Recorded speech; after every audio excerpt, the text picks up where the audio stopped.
I'm very excited to be talking to you today about Alpha Anywhere version 3. There are a huge number of new features in version 3, and there are way too many to talk about in today's webinar. But what I want to do is talk about the headline new feature in version 3, which is support for disconnected mobile applications. Then basically what I'd like to do is go through, highlight some of the new features that are in addition to the support for disconnected mobile applications, and go through those in bullet form quickly first, then do an actual demo of a working disconnected application, and then show you step by step how we built it, and then if time permits at the end, go back and demo some of the new features that are in addition to the support for the disconnected applications.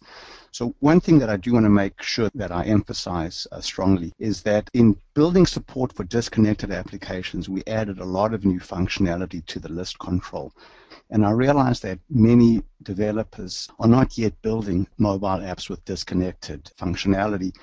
And I want to point out that the enhancements that have been made to the list control to support disconnected usage are of value to people who are not even building disconnected applications. So when we go through this presentation and I talk about the list control and the associated detail view, keep in mind that these features are not just for disconnected applications. So basically, first what I'd like to just do is, as I mentioned, just quickly highlight some of the new features and then move on to a disconnected, where we'll spend most of our time today. So the version 3 has a brand new video finder. That's important because there are so many videos in Alpha Anywhere right now that describe different aspects of the product that being able to find the videos really quickly is extremely useful. We've also done a lot of work on working preview. Working preview is where a lot of developers spend a lot of time because you can preview the application that you're building, whether it's a grid or a UX, very quickly by going to working preview. And we now support using Chrome for working preview, and there are a number of benefits to using Chrome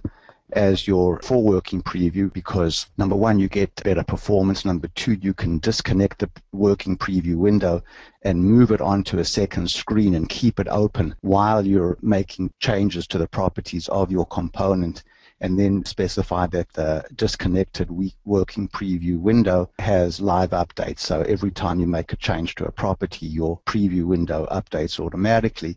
And also you can use the Chrome debugger to debug your JavaScript code in your components. We've added support for NoSQL databases. So from XBasic now you can directly interact with a MongoDB database, and CouchDB will be doing a lot more with NoSQL databases as we move on. But right now, from XBasic, you can really easily interact with both Mongo and Couch. We've made a lot of improvements to the client-side templating library, and will, if time permits, show how powerful the client-side templating features are in Alpha Anywhere right now. We've added alternative login using Google, Facebook, Twitter, and LinkedIn. So this is very useful if you've got an app that uses the security framework and you'd like to allow someone to log into your app using their social network credentials.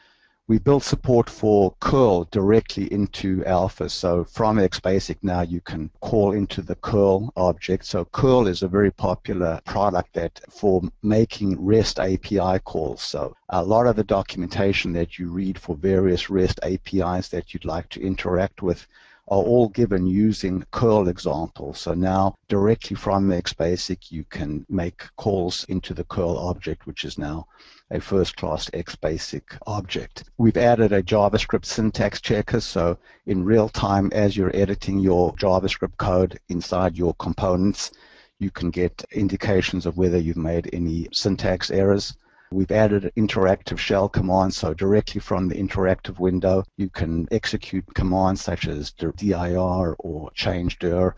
You can interact with Node, and you can execute curl commands, which is great for testing curl events. The list control itself has got many new events and methods in addition to the detail view and search part, which we'll be discussing in detail today. The security framework itself now allows authentication using Active Directory. And then we've built support for the Twitter API as low-level XBasic functions. So let's now talk about disconnected applications. So Alpha is introducing a pure HTML5 solution to building disconnected applications. So that means that you do not have to be running in a PhoneGap shell. You don't have to install or run any third-party libraries as might be required with disconnected solutions from other vendors. So it's a pure HTML5 solution. It works in browser apps as well as in PhoneGap wrapped applications. The way in which we've implemented disconnected applications is using the list control and the associated detail view. So you can think of the list control as representing an in-memory database. So the data that is retrieved from the server and loaded into the list control represents the in-memory data that you have available to you while you're disconnected. Then the list control's detail view is used to actually edit the data in the list, and then that data is persisted to local storage until it's been synchronized with the server. So that means that if you were to turn off your phone or your tablet and then turn it back on again, all of the data that you had edited is still available. It gets reloaded from local storage, so there's no issue with losing edits that have not yet been synchronized with the server. And we also have full support for hierarchical data. So what we mean by hierarchical data, for example, is a list of customers, and then for each customer you would have their orders, and then for each order you would have the order details. So basically we support lists that now contain hierarchical data, and we can work in disconnected mode with complex hierarchical data sets. So the list control itself supports a rich event model. In particular, there are events that fire when data is persisted to local storage, which allows you to add any encryption routines that you want for data at rest. It also allows you to easily persist any data that you want in addition to the list data and the UX component data into local storage. There's a built-in local storage manager which lets you manage the data in local storage, and that's important because local storage is limited in a browser typically to around 5 megabytes. Although when you're running in a PhoneGap wrapper, you have access to much more storage, and we'll be releasing support for disconnected PhoneGap applications in the coming weeks. So one of the features of the list control itself is the integrated search part now. And the typical pattern that we envisage a disconnected application using is the application starts out with no data having been retrieved from the server, and then the user will go into the search part and enter search criteria to retrieve the data of interest. This is the data that you'd like to take with you while you're offline. That's the ability to enter search criteria to retrieve data from the server to take with you while you're offline is a built-in feature of the list control now. And there are events that are associated with retrieving data from the server. In particular, the search result to big event, which fires if the user enters search criteria that are not sufficiently restrictive. So, for example, you might have, say, a customer table on your corporate database that has millions of records, and obviously it's not practical for a user to enter search criteria that would retrieve tens of thousands or hundreds of thousands of records from the server to their mobile device. So you can fire an event if the user tries to retrieve too much data. There's full support for geography features. You can capture the location of the mobile device at the time the user edits data, or also at the time the user synchronizes data with the server. And there's full Genie support for setting up these list controls with detail views and search parts and disconnected support without having to write any code at all. Once you've started working with disconnected data, basically what's happening is all of the edits that you make in effect are locally cached on the mobile device, and then at any point in time you can click a button to synchronize the edits with the server. So there's two-way synchronization is supported. So client to server synchronization means that any edits that were made on the mobile device are sent back to the server.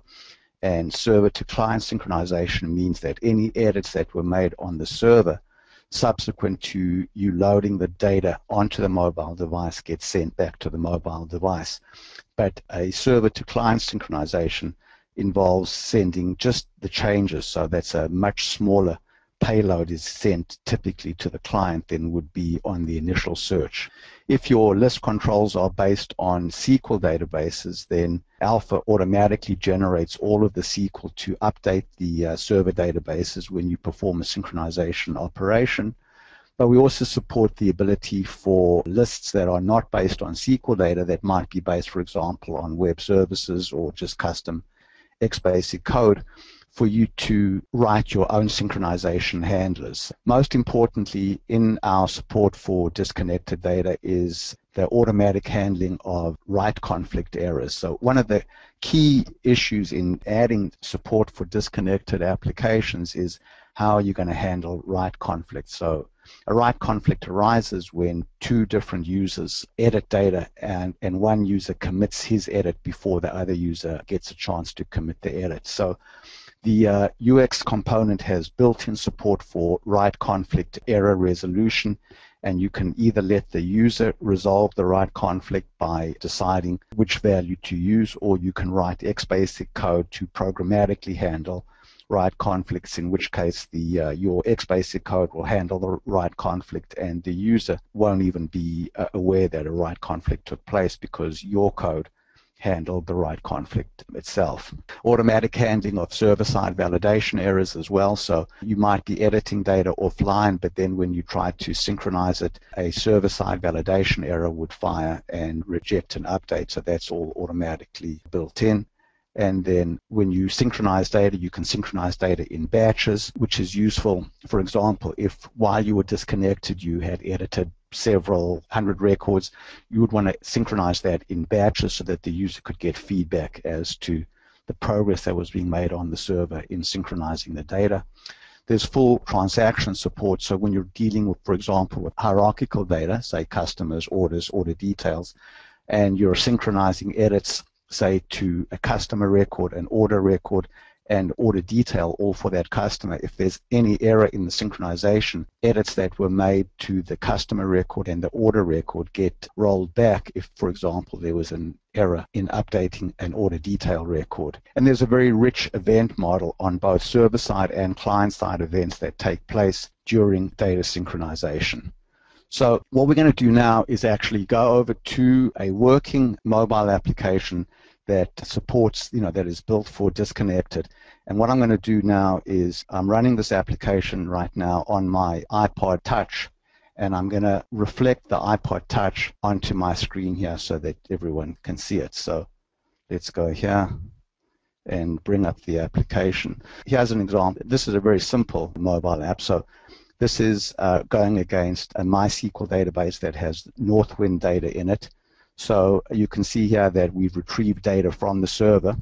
So I'm going to go now and retrieve a different set of data from the server. So I'll tap the search button over there. So there we go, ahead and tap it.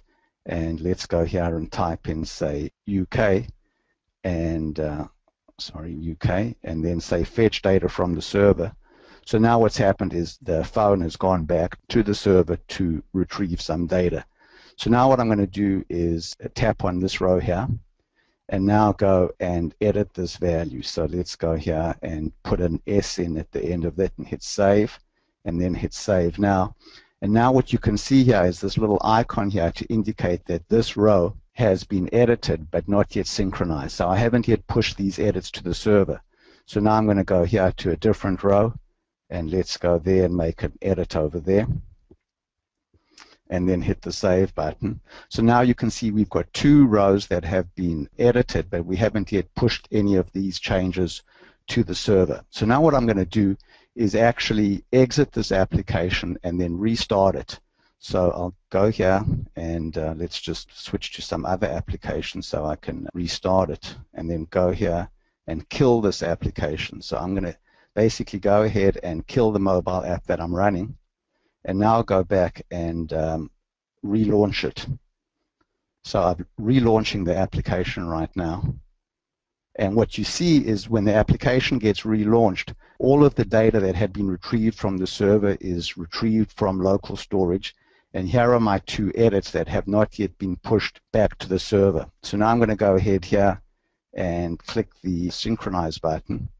And now you can see that there's an error message over there indicating that the data is too long for that row. So we've basically got an error indicating that we could not synchronize that data. So let's go back there and delete that value, and then go ahead now, hit save. So there's our row now, and then hit the synchronize button, and you can see that we've now synchronized that data correctly.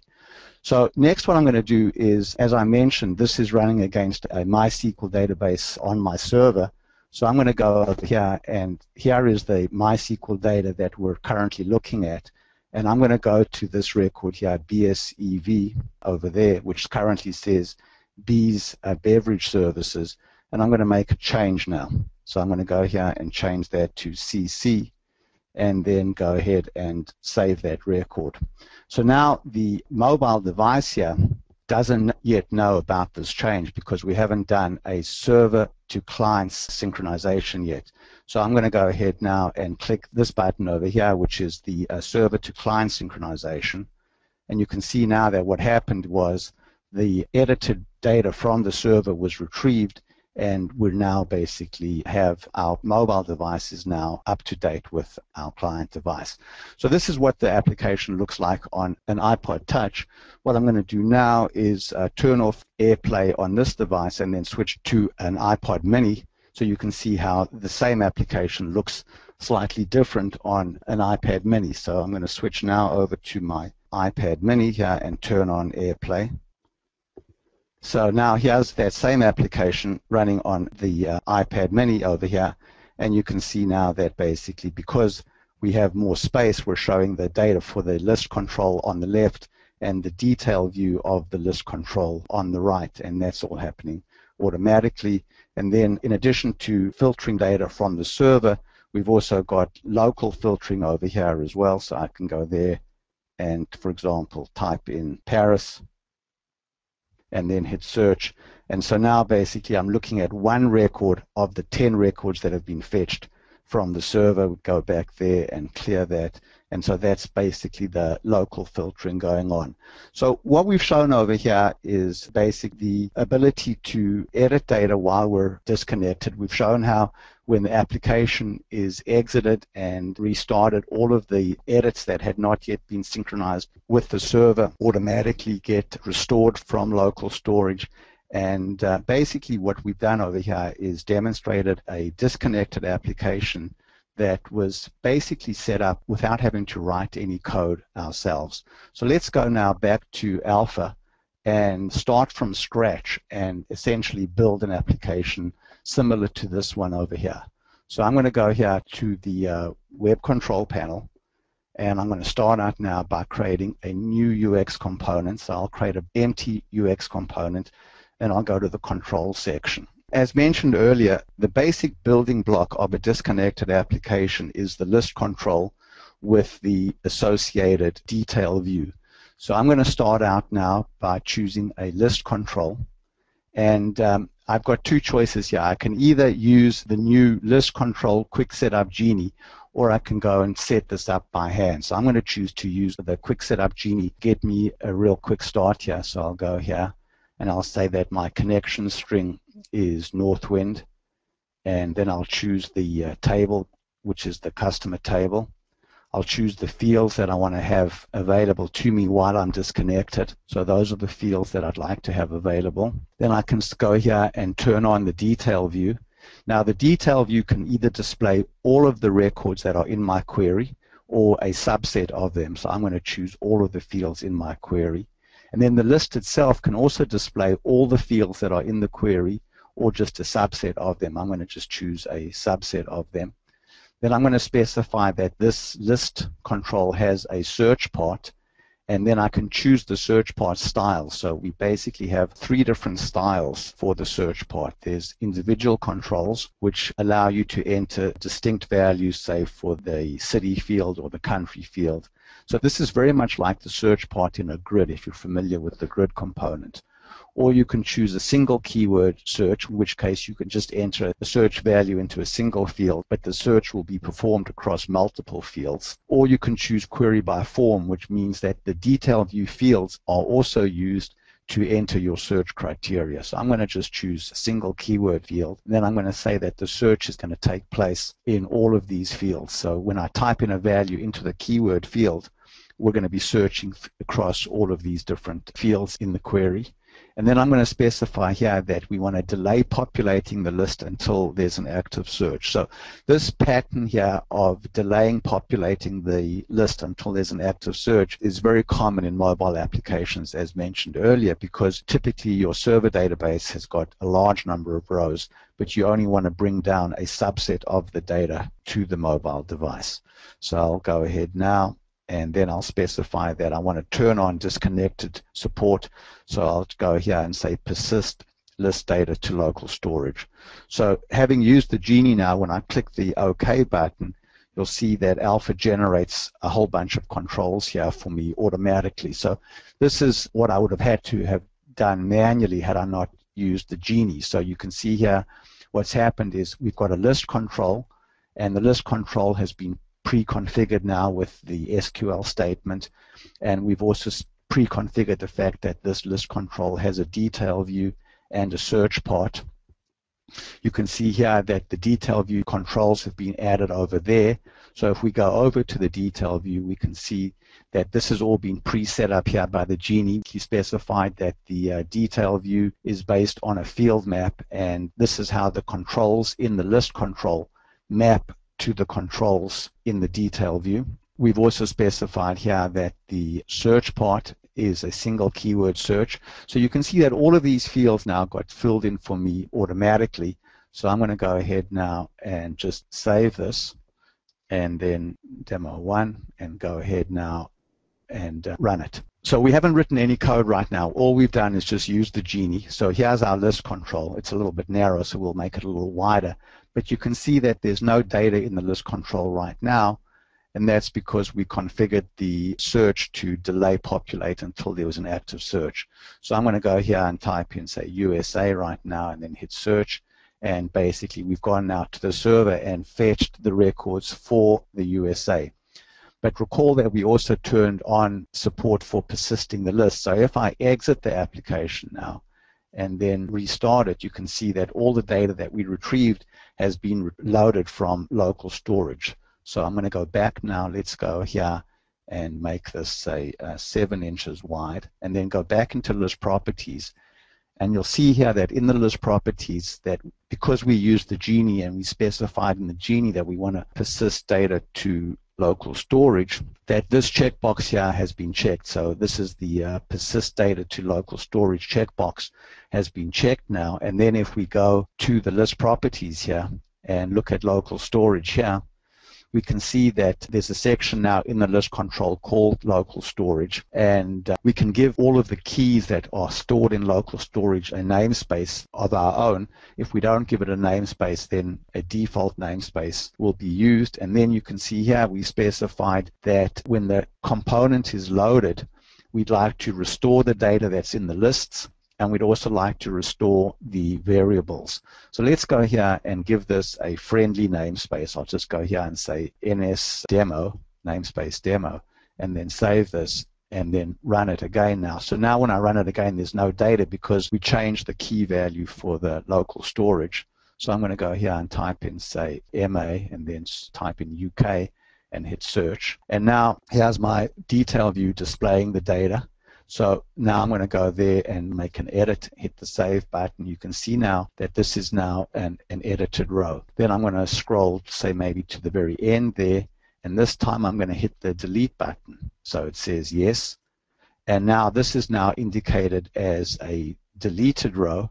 And now I'm going to go here and add a new record. So I'll type AA, say CC, and then Alpha, and then say Fred Smith, owner, New York, and then USA, and then hit the save button. And now you can see here that we've got a new record. So basically, these icons here indicate the different editing that was done to the record. This is an edit, this is a delete, and this is a new record. But at this point, there's been no traffic between the browser and the server until we hit the synchronize button. Then when we go ahead and set the synchronize button, basically the data gets pushed to the server, and the SQL gets computed automatically from the edits that were made, and the tables are all updated. Now, as a developer, it's very useful for you to sort of see what's going on behind the scenes. So let's go back to this list control and turn on some of the debugging mode so you can get a sense of what's happening behind the scenes. So I'm going to go here, go back to controls, and I'm going to add a placeholder over here. So I'm going to go over to other controls and put in a placeholder, and I'll just call this, say, debug info.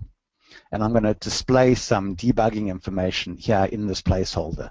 So I'm going to go back now to my list, and I'm going to turn on debugging information over there. So let's go ahead now and click OK. And now let's go back and run our component. And I'll go there now and make an edit. And let's go here and change this to, say, Ann Devons, and then hit the Save button.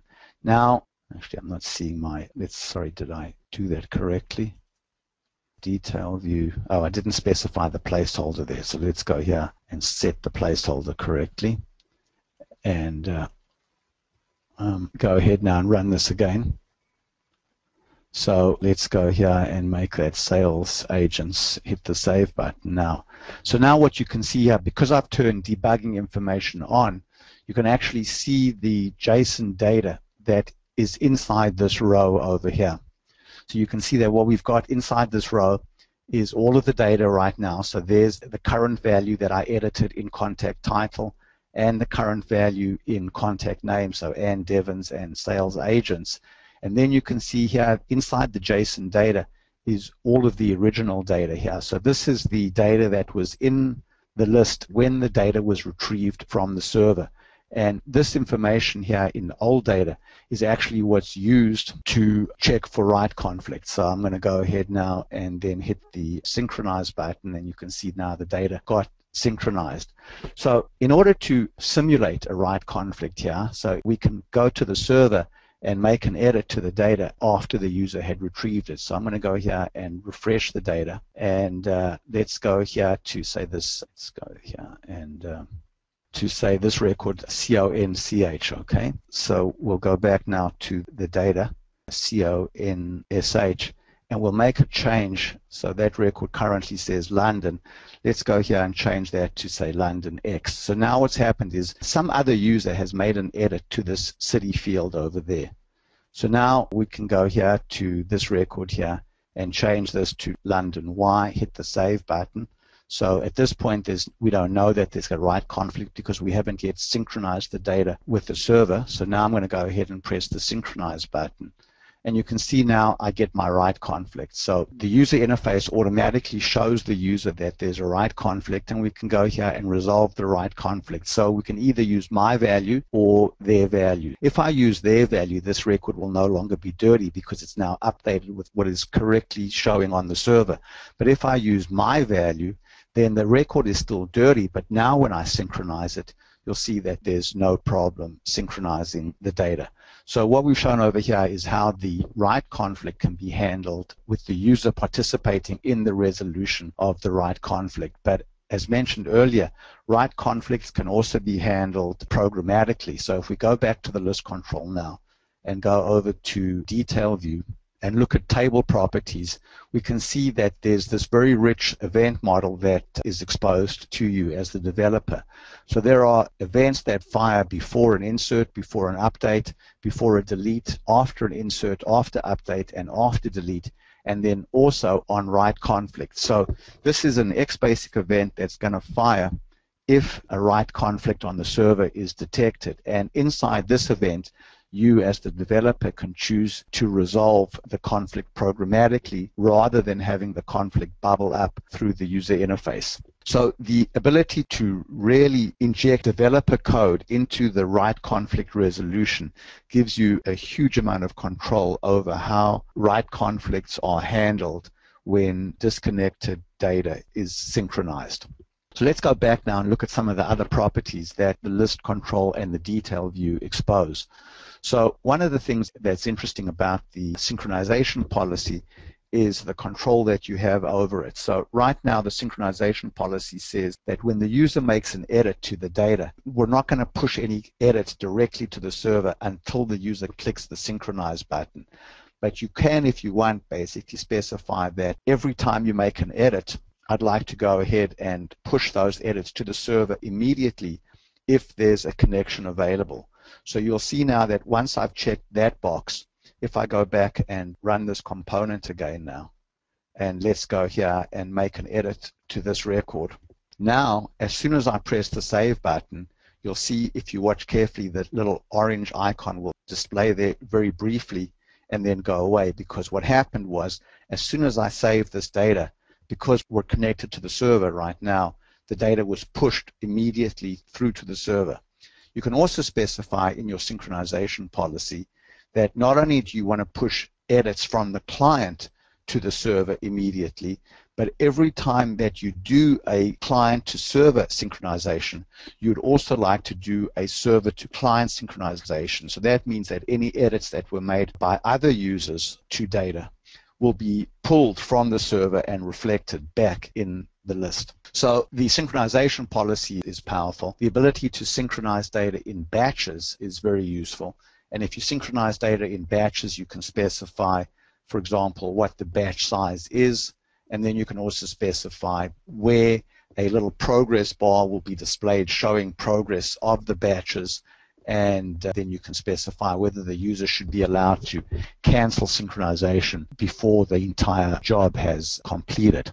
I'd like to point out that there's a huge event model here. You can see there's a large number of client-side events that fire in addition to server-side events that all fire in support of the list control and the detail view, etc.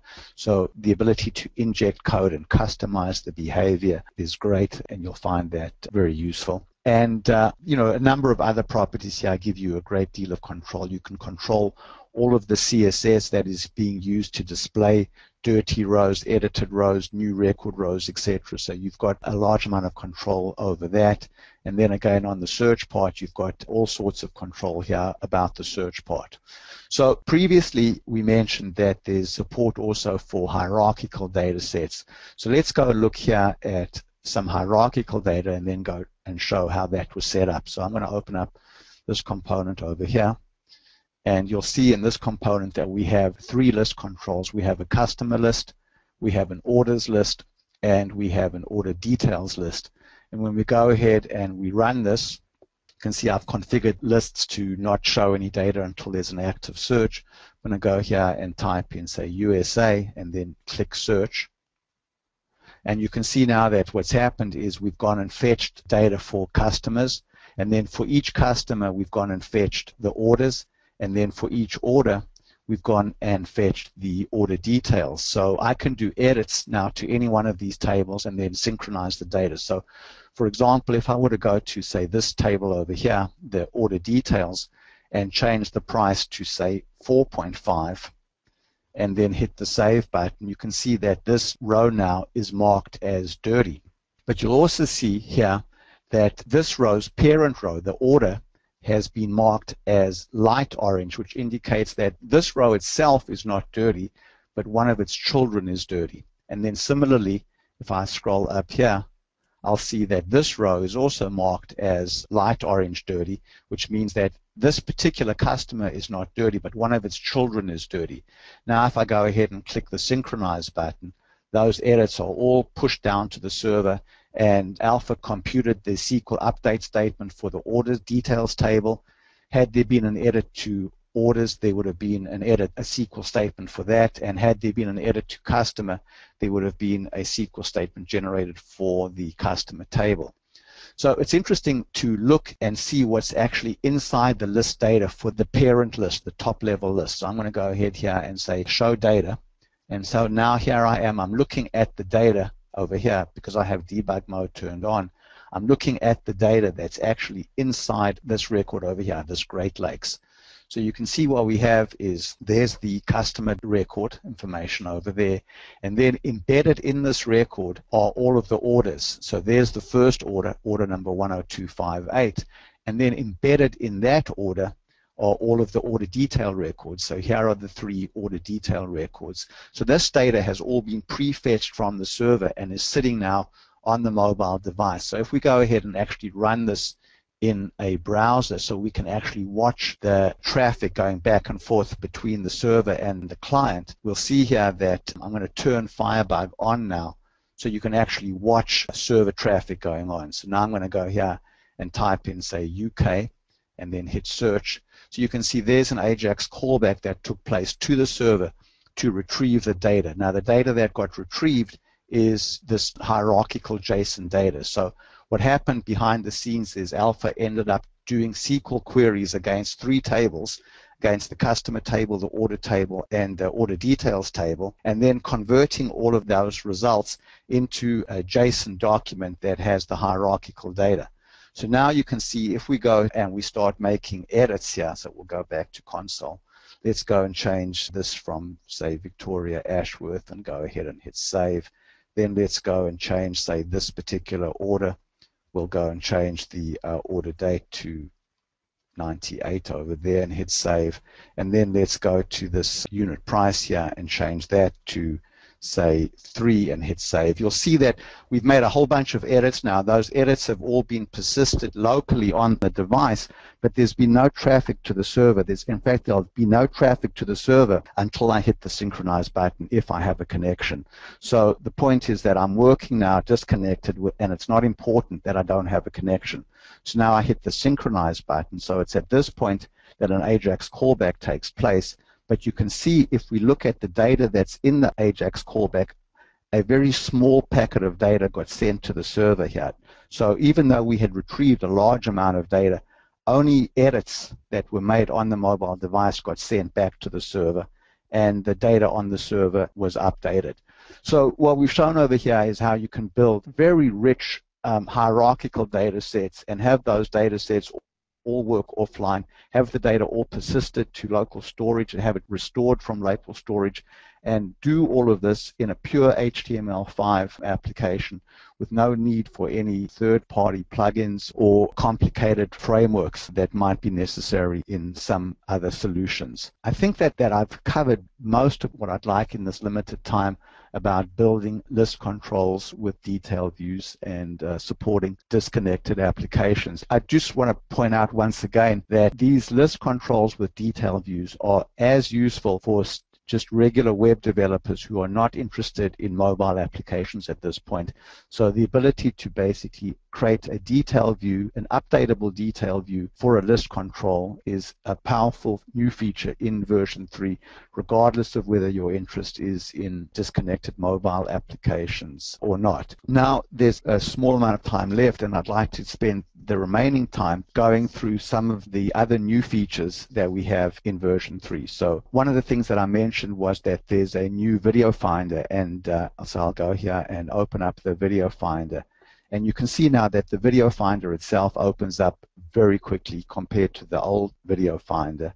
And I should point out that this video finder is actually written as a UX component. So this is actually a UX component with 2 list controls. And so this is a list control and this is a list control. So every time I click on a different category here, this list control over here is being updated. And this list control itself is being hosted as an X dialog using the Chrome control that was released in version 2. So we're actually hosting the Chrome control in an X dialog over here. And this X dialog, the Chrome control, is running a UX component that has 2 list controls that are populated with JSON data that contain all of the videos. So I can go here and search, for example, and quickly find all of the videos that have been built discussing Twitter. So the improvements in the list control are really nice. And also you can take the list control and you can move it to a second monitor. So you can either display the list control as a standard MDI window or as a modeless window. And if it's modeless, you can move the whole list control onto a second window and leave it open all the time while you're working. So I think you'll like the new list control in version 3. I also mentioned that we added features to working preview. So let's go ahead here and just create a really simple UX component. I'll just go there and choose, say, built-in control here called, let's go here and type it demo orders, and I'm going to switch now to working preview. So you can see now that we're using the Chrome as our working preview as opposed to Internet Explorer. I can then go ahead now and attach working preview. So when I do that, working preview opens up in a separate window, and I can keep this window open while I go back to design mode. So now I can go ahead and start changing properties of this component, and if I turn on automatic refresh, every time I make an update to a property, this working preview window is going to automatically update. So let's go ahead now and reattach the working preview. So I'll go ahead now and do that, which closes down that floating window, and now you can see I've reattached my working preview. So I mentioned also that you can debug JavaScript now using the built-in Chrome debugger. So this is a very simple UX component right now, and doing it in working preview right now using Chrome. And if we go look at the code on this button, so we have a little button over here that is calling a JavaScript function called myFunction. And then here in my JavaScript, there is my function. It's just a really simple JavaScript function, but you can see that I've got debugger over here. So first I'm going to go ahead and run it and click this button, and you'll see that the debugger doesn't open up. So you might be curious as to why I'm talking about how great the Chrome debugger is when it didn't even open. And the reason is that you first need to actually open the Chrome debugger. So let's go ahead now and open it. So it's open now, but I've just pushed it off screen. So I'm going to just push it off screen temporarily. And now when I press this button, you can see now it says paused in debugger. So I'll just go ahead there to give focus to it. And now here we are in the Chrome debugger, and we can step through this code line by line, adding watch variables. So I can go here and add a watch variable for value and continue stepping through the code. So there we actually were finished, and let's bring it up again and then finish run all the way. So we've basically opened up, we've got the Chrome debugger there. I think we can also use the Chrome inspector to actually inspect the HTML in working preview, which is also pretty useful as well. There's extensive support, as I mentioned, for MongoDB and CouchDB. So you can see here I've got a little simple XBasic script here. So you can see in XBasic now we have a MongoDB object. So on my machine right now I have MongoDB started, and I've connected to a MongoDB called MyNewDatabase, MyNewTable. And what I'm going to do over here is add two records. You can see there's a record called, let's go here and change this to John Smith and Kevin Jones. And then I'm going to go ahead and add those two records to the Mongo database, and then go and retrieve all the records from the Mongo database, and then use a new XBasic function called JSON reformat, which will format the data in a nice readable JSON format. So I'll go ahead now and run this. And now if we look here, you can see that there's the two new rows that we added to the Mongo database. So native support for both Mongo and Couch is built in, and we're going to be doing a lot more with Mongo and Couch in future releases, but it's there right now. You can start using it. You can basically build UX components, build list controls, etc., all of which read and write data from a NoSQL database. So we're running out of time right now, so I'm trying to go as quick as I can. I do want to also mention improvements in client-side templating. So you can see now what we've done is we've made the template tester, which is used in client-side templating, available directly from the tools menu. So I'm going to go here and open up the template tester. And then I'm going to go and pick an example. You can see here all of the examples are listed over here. So I'm going to go and choose this somewhat complex example over here. And what we see now in the template tester, this is just a very simple JSON object that might have been retrieved from the server in an AJAX callback. And then we've got a template defined over here that is producing this output. So this example here of this template is actually got a lot of stuff going on, because you can see that what we're showing in this template is how this simple JSON data got converted into this rich output over here using this template with this JavaScript. So you'll see that, for example, if you look back at the data, for each order, we're showing order items, and then we're showing the count and the average price and the total price, etc. So we're showing a fair amount of summary information for each order. Then we're basically showing it at the very end, the grand total of all of the orders, etc. So the point I'm trying to make here is that client-side templating is a great way for presenting data in a UX component. The data comes in JSON format. The data typically is returned by a web service or an A5W page that does a query and returns data in JSON format, and then your client-side templating logic turns that JSON data into rich HTML for display in your component. So Dave, it looks like we're kind of out of time right now. I haven't shown everything that I want, but I do want to leave time for questions. All right, we have a bunch of questions, so let me just go through. A couple of people were asking, hey, is this version already available? Yes, it is. Yes, it is. Just go ahead and... basically, if you go to help download patches, you'll basically be able to download it by just going there and downloading the patch. So this version was released, I think it was last week. I'm not exactly sure. I think it was last Monday it was released. I think that's right as well. Two sort of database support questions. One person asking if data synchronization works with DB2. Yes, it'll work with any SQL database that we support. And there was another question as to whether or not we supported Postgres and Postgres Plus, which we do. Yes, we support. We must definitely support Postgres. Postgres sequences are supported as well for auto increment fields. Oh, excellent. Several people had a question about doing offline with single records. You were using examples of lists of records, but if you wanted to just enter in one record at a time, could you do that? Basically, the detail view represents a single record view of a single record at a time. And as you recall, when I did my data entry, so let's just sort of bring up this record over here and go into working preview mode here. When I say new record, I'm entering the record over here. I'm adding one record at a time. Mm-hmm. Now, when I finish adding the record, it'll show up in the list here. But there's no requirement that you actually even display the list. The fact is that the list can just be sitting there in the background, basically keeping track of all of the data that you have on the mobile device. But if I go here and type in AACC and then company there and then hit save, there's my new record. Now I can go and add another new record. Let's go AAXX and then, and go ahead now. So now I've got two records that were added while I was disconnected, and of course I can go back and edit either of these records before I go ahead and hit the synchronize button. Mm-hmm. But then once I hit the synchronize button, these two new records will be added to the database. Now you can see there I've got an error because this is a duplicate primary key, so I'll go there and make that a D there now. Save, and now hit the synchronize button, and then it worked because this is no longer a duplicate primary key. So you can show just the details section without showing the other records. There's no need to show the list if you don't want to. The list is really used as a navigator to find the record that you want to edit.